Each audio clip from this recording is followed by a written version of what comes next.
Hello दोस्तों, एक बार फिर से आप सभी का स्वागत है आपके अपने इस YouTube channel smart study with Lakshmi में। जैसा कि दोस्तों आज हम पढ़ने वाले हैं वाच्य। वाच्य एक ऐसा टॉपिक है जो एग्जाम के इंटरव्यू से बहुत ही ज़्यादा क्या होता है, जरूरी होता है।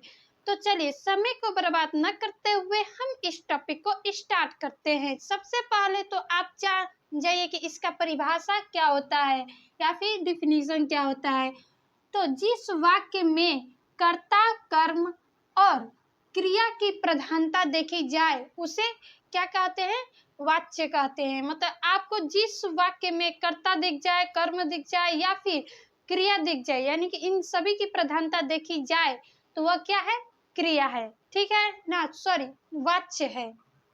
ठीक है, अब वाच्य जो होता है वह कितने प्रकार का होता है, टोटल वाच्य जो होता है वह टोटल कुल 3 प्रकार का होता है। कौन कौन सा होता है, तो सबसे पहला जो वाच्य का प्रकार है वह है कृत्यवाच्य। कृत्यवाच्य, ठीक है। दूसरा है आपका कर्मवाच्य, कर्मवाच्य। जो तीसरा है आपका भाववाच्य। ठीक है दोस्तों, भाववाच्य। ये आपके टोटल 3 प्रकार। ठीक है, अब कृत्यवाच्य, सबसे पहले तो आप कृत्यवाच्य के बारे में जान जाइए कि जिस वाक्य में आपको कर्ता की क्या देखा जाए, प्रधानता देखा जाए, वह क्या है, कृत्यवाच्य है। कर्ता की प्रधानता देखी जाए, जिस वाक्य में आपको कर्ता की प्रधानता देखी जाए वह क्या है, कृत्यवाच्य है। ठीक है, कृत्यवाच्य कहलाता है। कृत्यवाच्य को पहचानने का सबसे आपका आसान ट्रिक यह है कि आपको कर्ता के साथ आपको ने दिख जाए, यानी कि ने कारक चिन्ह दिख जाए तो वह क्या है, कृत्यवाच्य है। पहला ट्रिक आपका ये हुआ। और दूसरा ट्रिक जो है आपका कर्ता के साथ आपको अगर कोई भी कारक चिन्ह नहीं दिखे, यानी कि कारक चिन्ह आपको कोई भी नहीं दिखे तो वह क्या है, आपका कृत्यवाच्य है। ठीक है, पहला ट्रिक आपका ये हुआ कि अगर आपको कर्ता के साथ ने दिख जाए तो वह क्या है, कृत्यवाच्य। दूसरा ट्रिक यह है कि आपको कर्ता के साथ अगर कोई भी कारक चिन्ह न दिखे तो वह क्या है, कृत्यवाच्य। सबसे पहले तो अब आप इसका क्या कुछ एग्जाम्पल देख लीजिए। एग्जाम्पल इसका क्या है कि आप जैसे में राम ने खाना खाया, राम ने क्या किया, खाना खाया। तो देखिए ये ने क्या है, एक चिन्ह है। कौन सा चिन्ह है, कारक चिन्ह। अगर आपको कहीं भी कारक चिन्ह न दिखे, जैसे में राम पढ़ने गया तो इसमें क्या आपको कहीं भी कारक चिन्ह दिखा, नहीं। अगर आपको कहीं भी कारक चिन्ह न दिखे तो वह क्या है, कृत्यवाच्य। अगर आपको कर्ता के साथ ने दिख जाए तो वह भी क्या है, कृत्यवाच्य। ठीक है, यही आपका एक ट्रिक है। अब सेकंड आता है आपका क्रमवाच्य, मतलब कर्मवाच्य। कर्मवाच्य उसे कहा जाता है जिस वाक्य में आपको कर्म की प्रधानता देखी जाए उसे कर्मवाच्य कहा जाता है। तो कर्मवाच्य को कैसे पहचानेंगे, सबसे पहले तो इसमें कर्म की क्या रहेगी, प्रधानता रहेगी।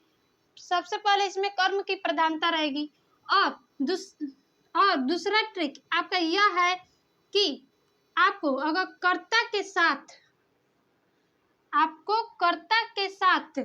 ने अगर आपको कर्ता के साथ से दिख जाए, के द्वारा दिख जाए, के द्वारा दिख जाए या फिर बस द्वारा दिख जाए तो वह क्या है, कर्मवाच्य है। ठीक है, अगर आपको कर्मवाच्य किसे कहते हैं, जहां पर कर्म की प्रधानता हो।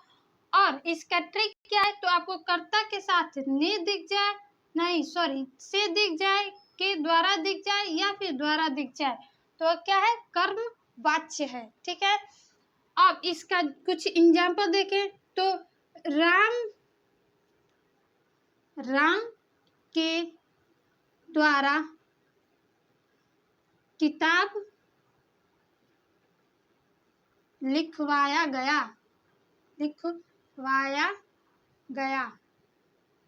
ठीक है, राम के द्वारा किताब लिखवाया गया। श्याम के द्वारा किताब पढ़वाया गया। राम के द्वारा किताब लिखवाया गया। यह क्या है?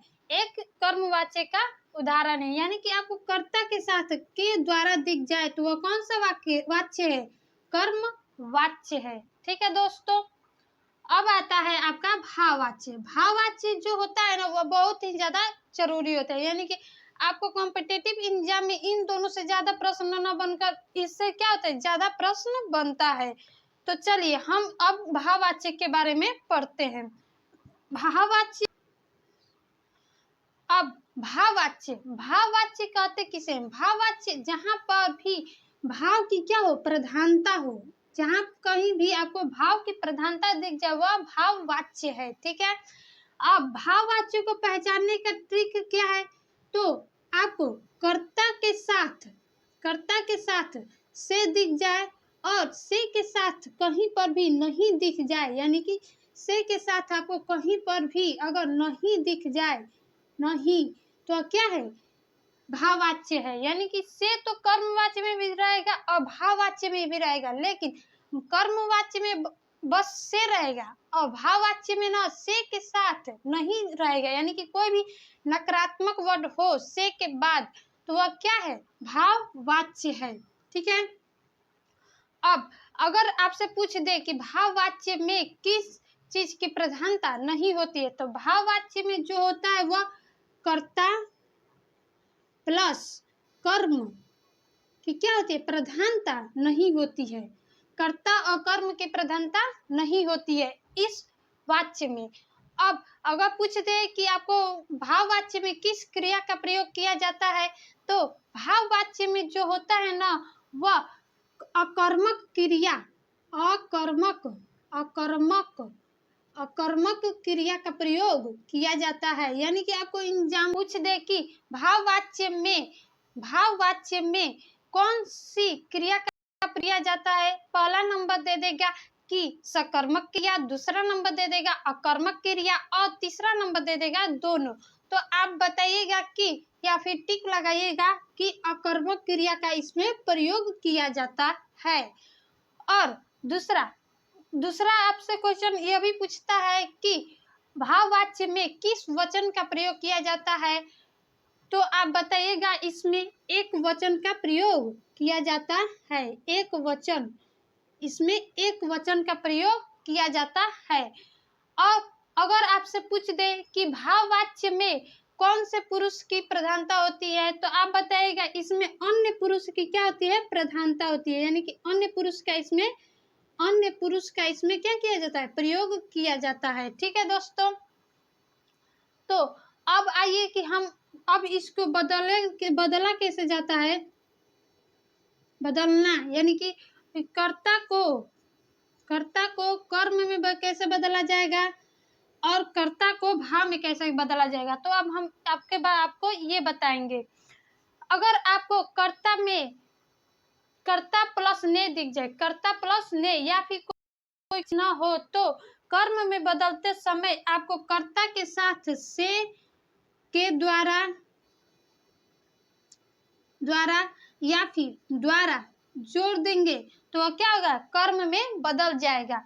ठीक है, और भाववाच्य में जो होगा, भाव में क्या होगा कि आपको अगर कर्ता के साथ ने दिख जाए या फिर कोई कारक चिन्ह ना हो, तो इसको कैसे करेंगे कि कर्ता के साथ क्या करेंगे ना, कर्ता के साथ क्या करेंगे? से और नहीं, यानी कि कोई भी नकारात्मक वर्ड क्या होता है? नहीं का ही प्रयोग किया जाता है, तो नहीं लगा देंगे तो ये क्या होगा? भाववाच्य में बदल जाएगा। ठीक है, तो अब हम बताते हैं कि जो वाक्य होते हैं ना, वाक्य में 80% किसका प्रयोग किया जाता है?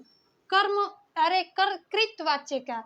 80% वाक्य कृतवाच्य के होते हैं और 18% जो होते हैं वह कर्मवाच्य के होते हैं और 2% जो होते हैं वह सिर्फ भाववाच्य के होते हैं। 2% यानी कि कहें ना तो ये भाववाच्य जो है वह सिर्फ एग्जाम में ही पूछा जाता है, बोलचाल की भाषा में इसका प्रयोग कहीं पर भी नहीं मिलता है।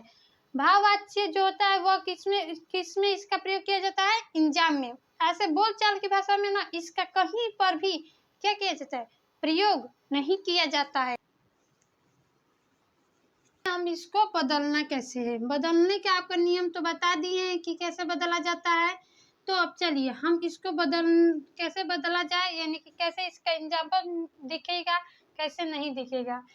तो सबसे पहले तो कृतवाच्य में आ जाएगा कि राम लिखता है।